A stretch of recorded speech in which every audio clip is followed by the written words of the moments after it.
Hi friends, welcome to Dakshinia home. இன்றைக்கி வந்து ஒரு சக்தி வாய்ந்த ஃபேமஸான கோவில் பற்றி தாங்க ஷேர் பண்ணியிருக்கேன். இது வந்து அழகுமுத்து ஐயனார் கோவில். ரொம்ப ரொம்ப ரொம்ப சக்தி வாய்ந்த கோவிலுங்க. அந்த கோவிலுக்கு போகாதவங்க ஒரு தடையாவது போயிட்டு வாங்க. இந்த கோவிலில் போயிட்டு நம்ம என்ன வேடிக்கிட்டு வந்தாலும் கண்டிப்பாக நடக்குங்க. அந்தமாதிரி நடந்துச்சுன்னா நம்ம வந்து வேண்டியதுக்கு ஏற்ற மாதிரி சிலை வந்து செஞ்சு வைக்கணும். டாக்டருக்கு படிக்கணும், கலெக்டருக்கு படிக்கணும், போலீஸ் படிக்கணும், அந்த மாதிரி நம்ம எது வேண்டிக்கிட்டாலும் அது நடக்கும். நடந்தோம்னா அதேமாதிரி அங்கே போய் சிலை செஞ்சு வச்சுட்டு படிச்சுட்டு வரணும். கந்திருஷ்டி இந்த மாதிரி எதுவாக இருந்தாலும் அங்கே போயிட்டு எலுமிச்சம்பழம் சுற்றி போட்டுட்டு சாமியை கும்பிட்டு வந்தோம்னா அது எல்லாமே சரியாயிடும். திங்கட்கிழமை அன்றைக்கி போனோம்னா ரொம்பவே கூட்டமாக இருக்கும். சாட்டர்டே சண்டேயில் கூட போகலாம். நிறைய கூட்டம் வந்துட்டுருக்கும். அதுக்கு முன்னாடி வந்து காடாக இருக்கும், இப்போ வந்து அந்த மாதிரி இல்லை.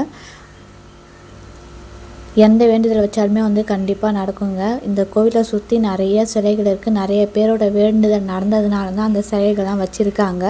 அவ்வளோ சக்தி வாய்ந்த கோவிலுங்க. இதுக்கு பின்னாடி வந்து ஒரு சித்தரோட சமாதியுமே இருக்குது. இந்த வீடியோ பிடிச்சிருந்தா மறக்காமல் லைக் பண்ணுங்கள், ஷேர் பண்ணுங்கள், சப்ஸ்கிரைப் பண்ணுங்கள். தேங்க்யூ ஃபார் வாட்சிங் ஃப்ரெண்ட்ஸ்.